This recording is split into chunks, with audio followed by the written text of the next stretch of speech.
Magandang pinagpalang hapon uli ho sa lahat ng mga sumusubaybay at nakaabang dito sa aking mumunting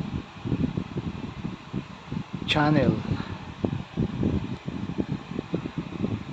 Ngayon nakikita ninyo sa inyong harapan ay kubotan o sa Pilipino na katawagan, ito ay dulo-dulo. Ito naman ho ay foldable knife, spider comate, ball pen, papel. Ngayon, itong mga gamit na ito ay mga gamit ho sa depensa out there on the streets pagkailangan o kinailangan na pagtatanggol sa inyong sarili. Mga ilang kagamitan lang ho yan na ginagamit para ipagsanggalang ang inyong sarili.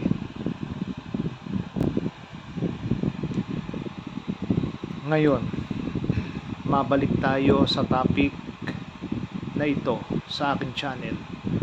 Marahil marami sa inyo ang nag-iisip, nagtataka at nagtatanong, what is the purpose of my YouTube channel? At may mga ganitong mga bagay-bagay akong pinipicture on this channel. Well, anyway, ang katotohanan ho dyan, gusto kong makapagbigay impormasyon sa mga ordinaryo at simpleng tao hingil sa larangan ng self-defense at offense out there on the streets.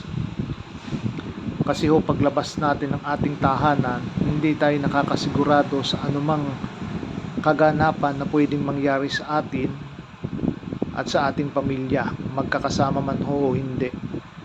So therefore, kailangan natin ng mga concealed type weapon para tayo ay may pagtanggol sa mga kawatan sa labas ng ating tahanan. Dahil hindi ho basta-bastang mabiktima. I myself has been a victim ng mga kawatan dyan sa kapaligiran. Yun nga hong nasa loob na kayo ng bahay nabibiktima pa kayo ng mga kriminal at kawatan. What more if you're outside your homes? Mas malala pa.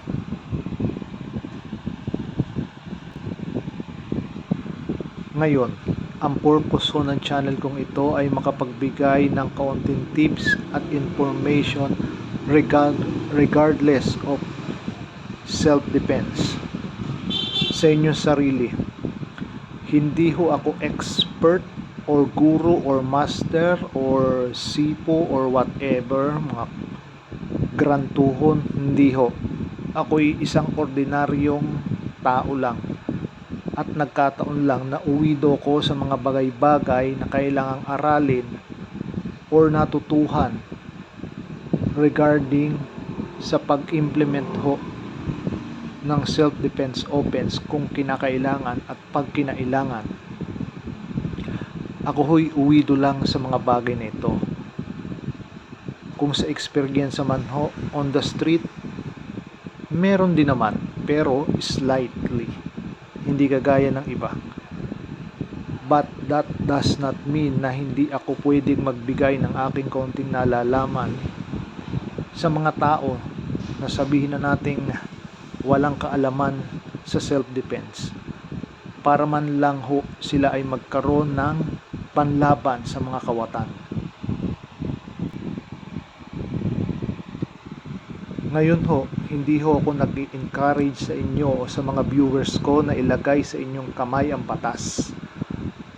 Ang main purpose ko lang ho ay makapagbigay ng tips at information sa inyo para kahit papaano matuto kayo ng self-defense at offense kung kinakailangan.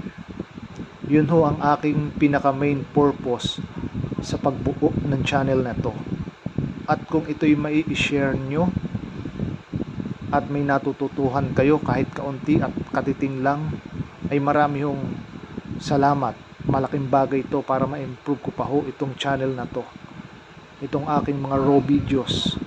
Hindi ko naman ho kailangan maging totally fine yung aking video or maganda. Ang habol ko ho rito ay yung makapag-share sa mga tao ng konting kaalaman hingil sa self at defense para maipagtanggol ang kanilang sarili, pamilya, tahanan at ari-arian laban sa mga kawatan dyan sa kapaligiran. Dahil aminin po natin o hindi, sa panahong ito mas delikado na ang ating kapaligiran at buhay. Hindi ko naman sinabi na noong mga nagdaang taon or dekada ay hindi, pero habang tayo'y unti-unting umuunlad, dumadami ang populasyon, mga establishment, nagiging moderno sa madaling salita ang ating kapaligiran, mga ginagamit nating gadget, etc. etc. Dumarami at lumalala ang mga kawatan sa kapaligiran.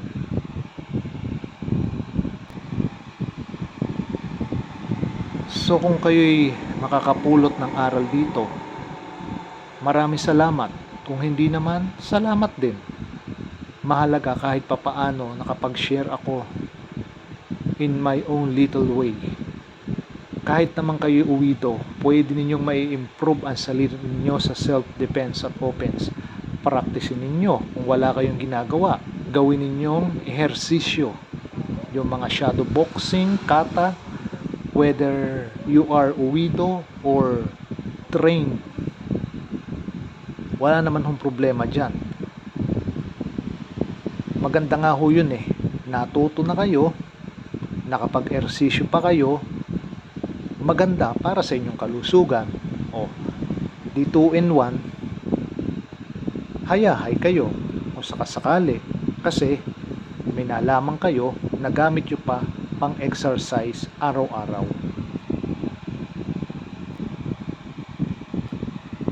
Ito naman ho'y maikli na pagbabahagi lamang o kuro-kuro sa aking isipan para dun sa mga mag-iisip at maaaring magtanong kung anong purpose nito at kung bakit ko ito kinakalat. Sa aking YouTube channel na ito, hindi ho ako nag-uudyok at hindi ko sinasabing ilagay sa inyong mga kamay ang batas kagaya ng nasabi ko kanina dito sa video ito. Ito ho ay para turuan kayo ng self-defense or makapagbigay ng tips kahit papaano para maproteksyonan ng inyong sarili, maproteksyonan ng inyong pamilya, maproteksyonan ng inyong tahanan at ari-arian sa araw-araw. Ang self-defense naman ho ay hindi kailangan kayong matuto o pumasok sa mga training courses ng mga martial arts, pero okay din naman ho kung kayo mag-i-enroll sa mga ganun. Pero kung self-defense din lang, kahit uwido kayo, basta't kayo magpa-practice, isa sa loob at isa sa isip ninyo, matututo at matututo kayo. Hindi yun hadlang na wala kayong alam. Yan ay pag inyong inaral, kahit wala kayong alam, ay matututuhan nyo rin. Basta't kayo focus lang at desidido. Yun lang ho ang aking masasabi. So I hope sa mga mag-iisip, mga magtatanong dyan kung anong purpose ng paggawa ko ng YouTube channel nito, uulitin ko ho uli, ito'y para ho sa self-defense on the streets. Dahil hindi tayo nakakasigurado sa kung anong kahihinatnan natin. Yung otoridad natin, hindi nandyan yan 24/7. Aminin man natin o hindi. Hindi sa oras-oras ay sila'y nakabantay at nagmamasid sa atin. So therefore, kailangan nating mag-utilize sa sarili natin para maprotektahan natin ang sarili natin, ang pamilya natin, ang tahanan natin at ang mga ari-arian natin. sa kapaligiran sa araw-araw. Kaya ang aking mumunting YouTube channel na ito ay magbibigay ng tips sa inyo kung papaano. Regardless, wala ho akong intensyon na masama o kung ano pa mang negatibo. Ang sa akin lang makapag-share ng aking kaunting kaalaman, masaya na ho ako doon.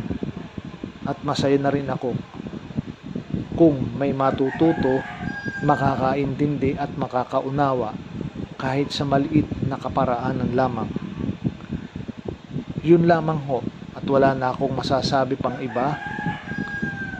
I hope na maintindihan ninyo.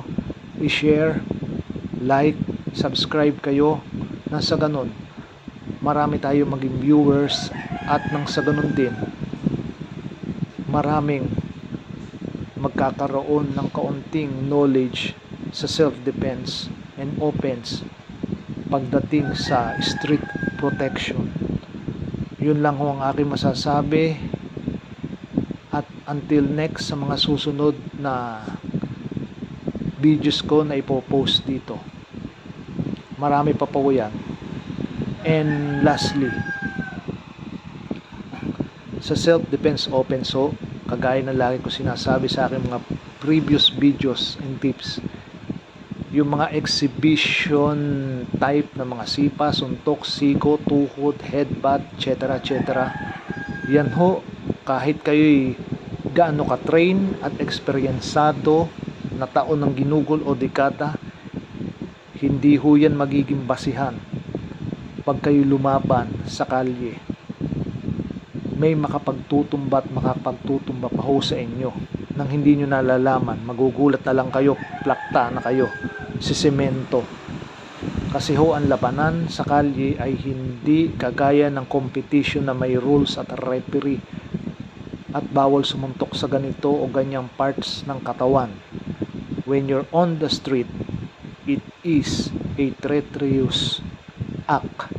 Walang pinipili, sa madaling salita. Itutumba ka sa kahit anong pamaraan. Kaya dapat tayo'y mag-adapt sa ating kapaligiran at sa kalye, dahil kung anong iniisip natin hindi pala at maling-mali. Huwag tayo mag-rely sa mga teleserye at sa movie dahil hindi totoo ang mga acrobatic skills o do sa mga pinakikitang acrobatic skills ng mga martial artists sa YouTube. Walang katotohanan yun. Yun ho ay for viewing only, para dumami ang kanilang viewer. Hindi ito involved sa kung ano yung katotohanan ng pagdepensa sa street. Dahil ang totoong depensa at opensa sa street, mga simpleng suntok, sipa, siko, tuhod, headbutt, scratch o karmot, meron pang kagat pinag-utilize yan at halo-halo yan. Kapag nabigla ka, nagulat ka, pwedeng tumakbo ka o hindi ka na makaporma. Kaya kailangan dyan lakasan lang ng utak at kalooban, tapang ng dibdib. Mas mabuti pa ang alisto kaysa sa maingat, dahil once na nabigla ka, hindi mo masasabi kung ikay makaka-react. Lahat ng pinag-aralan mo through the years mawawalang bisa kapag nadali ka. Ibang-iba ho ang labanan sa kalye. Sa totoo lang, yan ho ay madugo at traiduran. So ang kailangan ho nating aralin, yung mga simple lang na teknik, yung mga dadalhin natin, yung mga concealable weapons na simple din lang, kagaya nitong nakikita ninyo sa inyong harapan. Mga ganyan lang ho ay sakto na. So anyway, napahaba na hong aking salita. Sana ito'y makapagbigay uli sa inyo ng mumunting idea or tips sa self-defense and offense out there on the streets to protect yourself, your family, yung ari-arian at tahanan ninyo. Mulit-muli ho, magandang hapon uli sa inyo, and until next videos na posting ko dito sa aking channel. Salamat.